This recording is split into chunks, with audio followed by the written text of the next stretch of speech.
La importancia de la etapa de elaboración. Es importante porque elimina impurezas como errores, datos faltantes o inconsistencias. También adapta los datos para que sean digeribles por las herramientas de análisis. También de combinar datos de diferentes fuentes para obtener una visión más completa y deja los datos listos para ser analizados. Pasos de la etapa de elaboración. En la etapa de elaboración se consideran los siguientes pasos. Revisión y corrección de la información recogida. Es necesario revisar cada uno de los formularios recogidos con el fin de ver si los datos han sido registrados de manera completa, ya que las conclusiones que del estudio deriven nunca podrán ser más exactas que los datos en los cuales se basan. Clasificación y computación de datos. La computación consiste simplemente en contar cuántos individuos presentan o no alguna característica especial o averiguar en qué forma se distribuyen de acuerdo a determinada escala de clasificación. La clasificación se realiza a través de escalas y las escalas son formas estadísticas que contienen la variable considerable de estudio. Presentación mediante cuadros y gráficos. La finalidad de los cuadros estadísticos es presentar en forma resumida que se pueda comprender determinado material numérico. Aunque la disposición de los cuadros variará de acuerdo a los datos que intentan resumir, hay algunos principios comunes que se deben tomar en cuenta. Los gráficos dan una idea más resumida que los cuadros estadísticos. Algunas veces su finalidad es simplemente tratar de demostrar a otras personas la evolución de determinado fenómeno. Pues mientras que la interpretación de un cuadro estadístico requiere ciertos conocimientos, cualquiera puede comprender fácilmente que una línea ascendente traduce un aumento del fenómeno estudiado y que una línea descendiente significa una disminución. Distinguir una serie estadística no agrupada de una serie estadística agrupada y ordenar.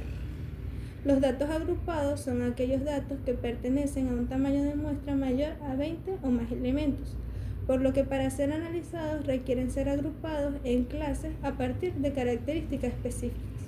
Se pueden clasificar de forma coherente y lógica mediante una tabla de frecuencias.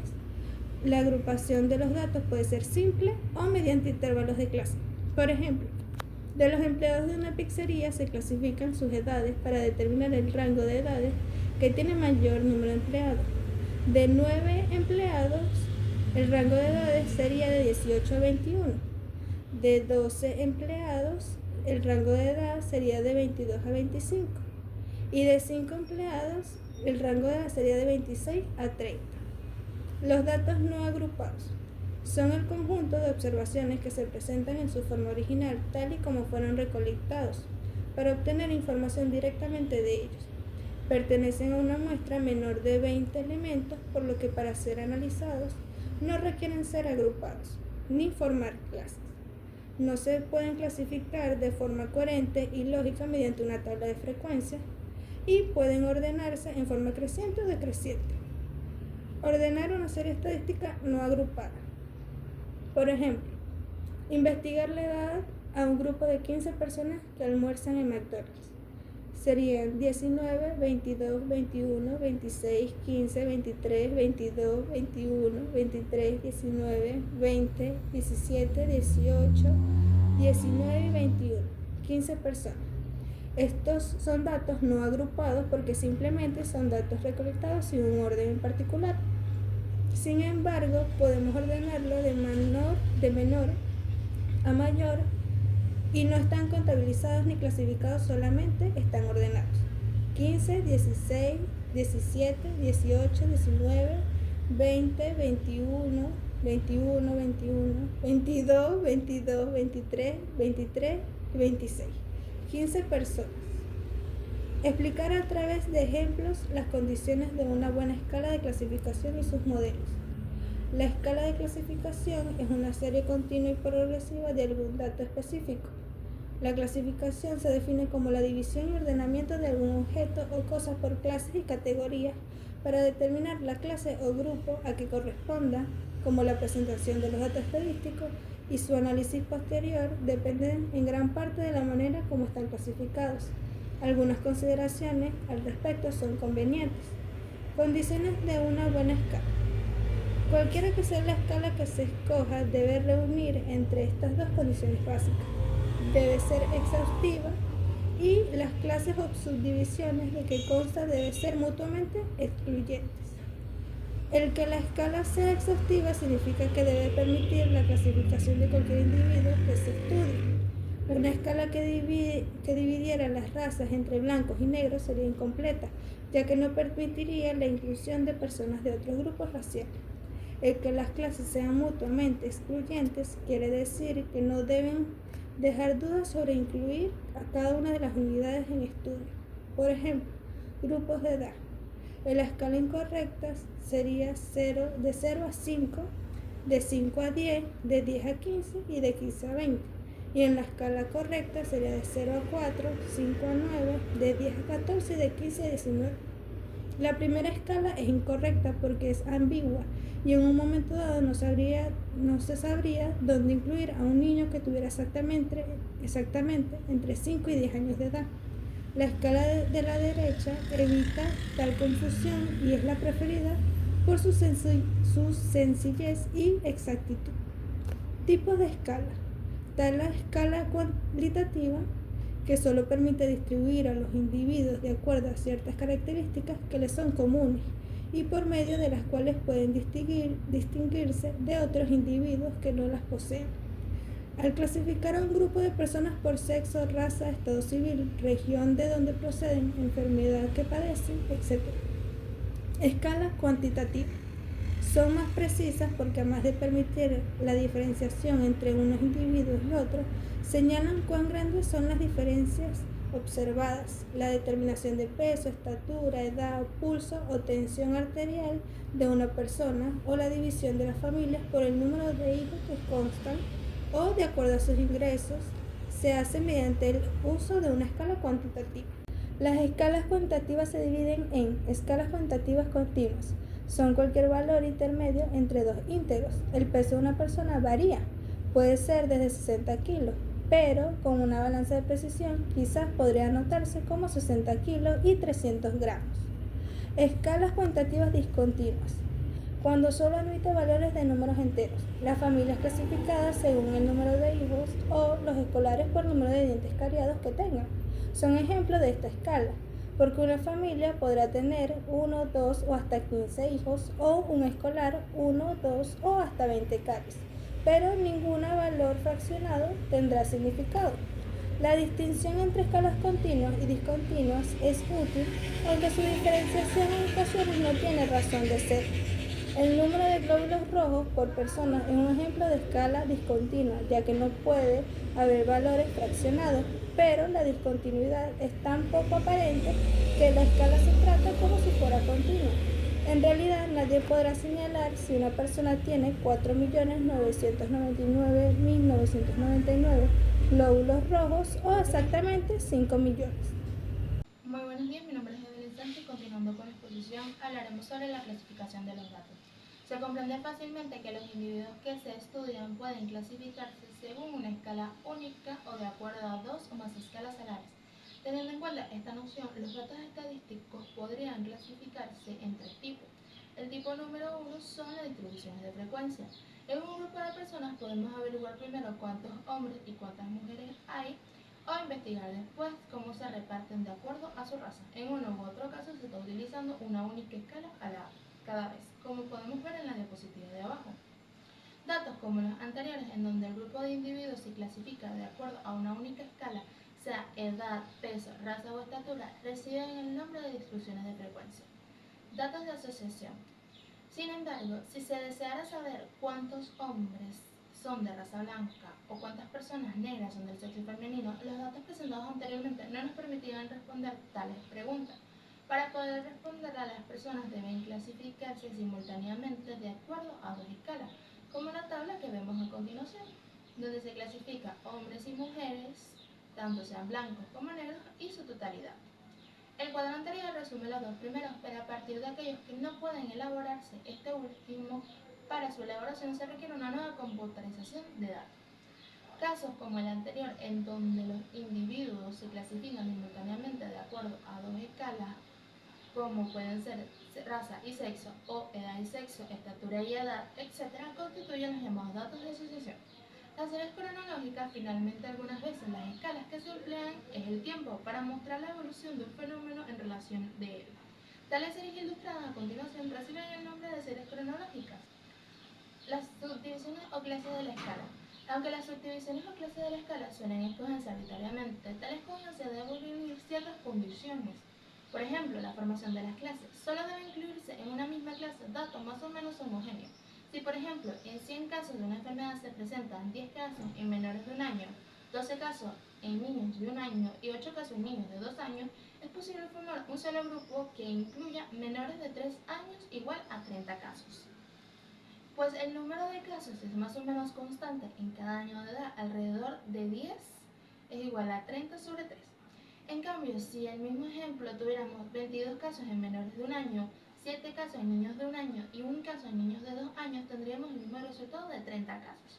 No convendría formar una sola clase, pues es evidente que hay una gran diferencia entre un año y otro. 2. Número de clases. Si las clases son muy numerosas, habrá tantos detalles que relaciones importantes pueden pasar desapercibidas. Si por el contrario hay muy pocas clases, habrán detalles importantes entre los individuos estudiantes que también se pasarán por alto. El número de las clases debe ser tal que se evite el detalle innecesario, pero como no conduzca a la pérdida de información de la que puede ser convenientemente ignorada. Al estudiar los habitantes de una población, grupos quinquenales de edad son perfectamente adecuados, pero ellos serían inconvenientes para clasificar los alumnos de una escuela, dado que en esta la variabilidad es muy poca. Entonces es preferible utilizar más clases de las necesarias que utilizar menos de las que se necesitan, pues si las clases resultan ser muy numerosas, pueden unirse varias de ellas a voluntad y en cambio sería imposible subdividir una clase ya constituida a menos que se hagan las computadoras nuevamente. Por lo general, 8 a 15 clases suelen ser las adecuadas. 3. Los límites de clase. Se ha señalado que con el fin de evitar ambigüedades, las clases se señalan como 50, 54, 55, 59 y es 50, 55, 55, 60. Sin embargo, los verdaderos límites de esa clase son algo diferentes a los anotados. Si estudiamos, por ejemplo, el peso de un grupo de personas, es cierto que normalmente se da el dato al que se aproxime al dígito más cercano. Cualquiera de los individuos que pese más de 49.5 kilos o algo menos de 50.5 kilos será registrado con un peso de 50 kilogramos. Igualmente, un individuo que se registre con 54 kilos pesa en realidad entre 53.5 y 54.5. En el caso de la edad, hay que advertir que la determinación de los verdaderos límites es algo distinta. Como la edad no se aproxima al año más próximo, sino que se registra como años cumplidos, un individuo de 50 años puede tener cualquier edad entre 50 y 50.999 años, o lo que es prácticamente decir 50 y 51 años. 4. La amplitud de la clase. Se entiende por amplitud de la clase la diferencia que hay entre el máximo y el mínimo valor observado de dicha clase. Para su determinación debe tenerse en cuenta los verdaderos límites de la clase, tal como se explicó anteriormente. Por lo tanto, si la clase fuera 50 a 54 kilos, su amplitud no sería 4, pues como sus límites verdaderos son 49.5, 50.5, 54.5, la amplitud sería restar 54.5 a 49.5 dándonos un resultado de 5. De la misma manera, si se tratara de una escala de edades como los límites entre 50 y 54.99, la amplitud sería nuevamente 5. Aunque es recomendable que todas las clases tengan la misma amplitud, pues con ello facilitan mucho los cálculos posteriores. En algunos problemas, tales como la disposición, no es posible, ya que sus límites deben fijarse de acuerdo a los datos que se estudian y al número de las clases que se ha resuelto utilizar. 5. El punto medio de la clase. Se obtiene tomando la semisuma de los verdaderos límites de la clase. Nota, por consiguiente, que si la clase fuera 50-54, los límites verdaderos estarían entre 50 y prácticamente 55 años, y el punto medio de la clase sería 50 más 55 dividido entre 2 nos daría un resultado de 52.5. Si se trata, en cambio, de una escala de peso, los límites verdaderos de la clase serían 49.5, 54.5 y el punto medio de la clase sería 49.5 más 54.5 entre 2 nos daría un resultado de 52 kilogramos. Los métodos actuales de computalización se basan en métodos de lista de los pelotes, las tarjetas simples, las tarjetas de perforaciones marginales y tarjetas de tipo Hollerith. El método de las listas. Los resultados de un estudio frecuentemente en una lista larga, en la cual se destina una línea para anotar las características correspondientes a cada individuo.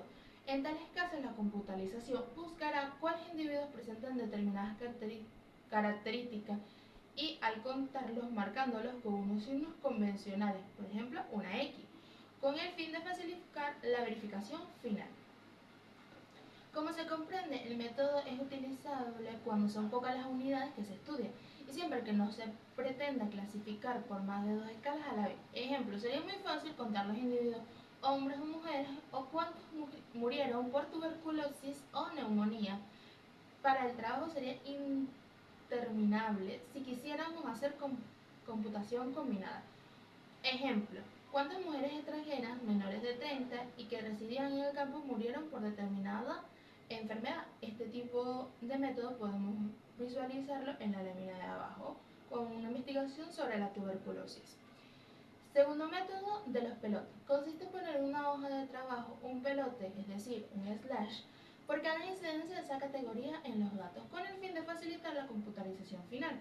Ejemplo, para una prueba que contiene 2 incidencias de la categoría A y 5 incidencias de la categoría B, se apuntará A con 2 pelotes o 2 slash y B con 5 pelotes. Muchas gracias. Siguiendo con la presentación de mi compañera Evelyn, les voy a hablar sobre las tarjetas simples. Estas son tarjetas donde la información se registra directamente a mano, ya sea con escritura, marcas o con símbolos. Entonces, el procesamiento de esta información va a ser completamente manual, lo que la hace eficiente para conjuntos de datos pequeños, pero ineficiente y propenso a errores para conjuntos de datos grandes. Entonces, el análisis estadístico que vamos a hacer posterior a la recolección de datos vamos a agarrar la información contenida en estas tarjetas y la vamos a analizar de manera manual, mediante un conteo o mediante tabulación. Luego vamos a tener a las tarjetas perforadas. Prácticamente estas tarjetas pueden usarse en cualquier estudio que se haga y solo cuando el número de casos sea bastante grande, digamos por ejemplo más de 5.000. Sería ventajoso utilizar por ejemplo las tarjetas tipo Hollerith, que son un tipo de tarjetas perforadas. Sin embargo, las que yo les voy a explicar serían las tarjetas perforadas marginadas.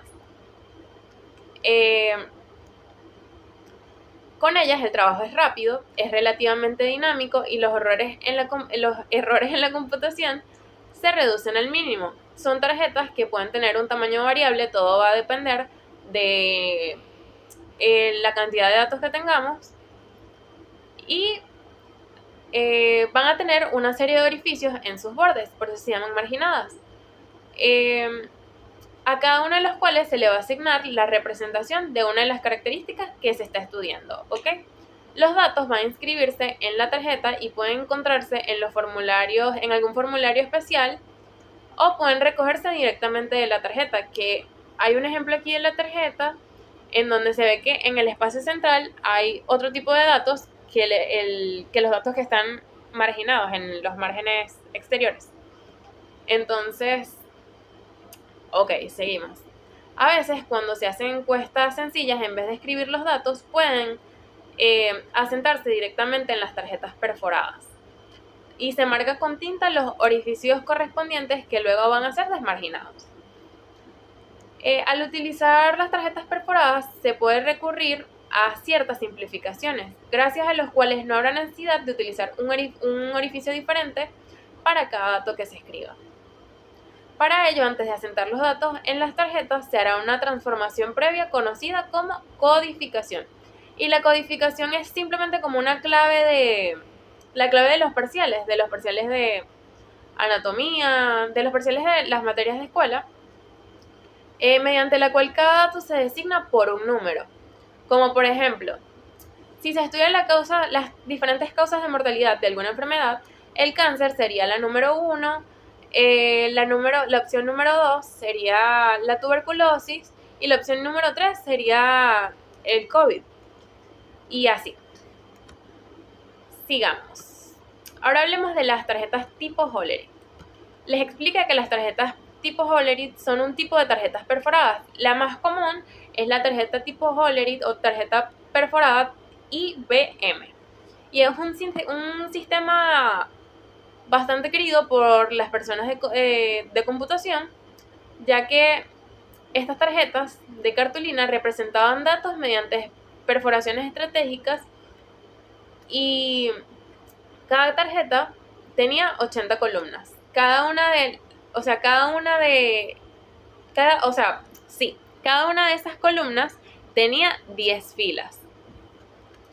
Entonces, esas filas estaban enumeradas del 0 al 9, lo que a simple vista sugiere una capacidad limitada. Sin embargo, la clave residía en el ingenioso sistema de codificación. Cada columna representaba una característica y la posición de la perforación iba a indicar su valor. Una sola característica con hasta 10 valores cabía en una columna. Para características con más valores se utilizaban múltiples columnas y así iba. Entonces, esto nos permitía representar una enorme cantidad de combinaciones mucho más allá de las 800 que podría sugerir una lectura superficial.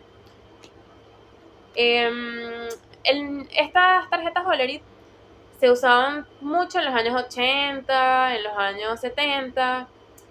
No sé si todavía se siguen usando, la verdad, pero fueron muy usadas en ese año. Entonces, el proceso de estas tarjetas Hollerith consistía en perforar las tarjetas utilizando una máquina con un teclado parecido al de ¿cómo se llama? La calculadora, parecido a una calculadora. Y luego las máquinas lectoras, que eran más complejas, ellas iban a procesar las tarjetas con una alta velocidad, clasificando y realizando los cálculos a partir de las perforaciones que se habían hecho. Hablemos de la distribución de frecuencias. Una distribución de frecuencias se refiere a datos en donde un grupo de individuos se clasifica según una sola escala, según una sola característica. En el ejemplo que se puso en la diapositiva, tenemos un cuadro donde nos hablan, una tabla, en donde un grupo de individuos se clasifica de acuerdo a su única escala, de acuerdo a una única escala, ¿ok? Tenemos a individuos divididos por sexo e individuos divididos por raza. ¿Ok? Entonces, en esta escala vamos a tener a 100 personas, ¿ok? En individuos por sexo. Tenemos 100 personas, de las cuales 55 son mujeres y 45 son hombres.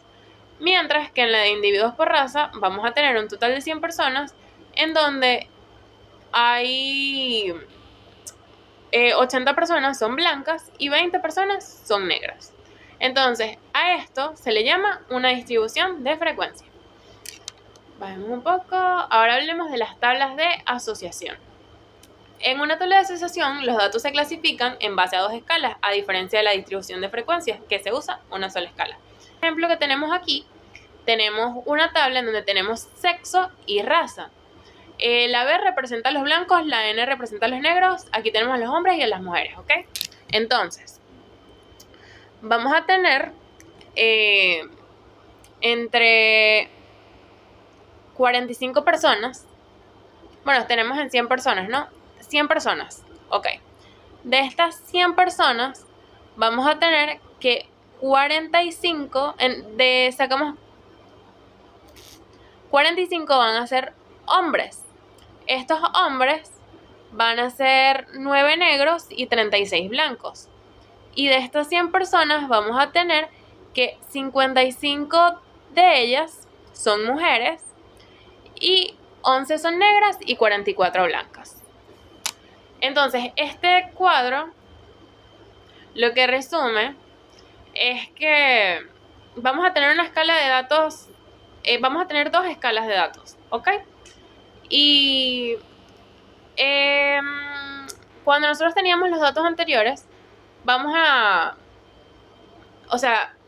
poniendo el ejemplo de los datos anteriores, ¿verdad? Vamos a tener una nueva tabulación, básicamente. Es obligatorio una elaboración nueva de datos, ¿ok? Vamos a hablar ahora de las series cronológicas. Las series cronológicas, vamos a tener una escala en donde nuestros datos van a definir los periodos de tiempo.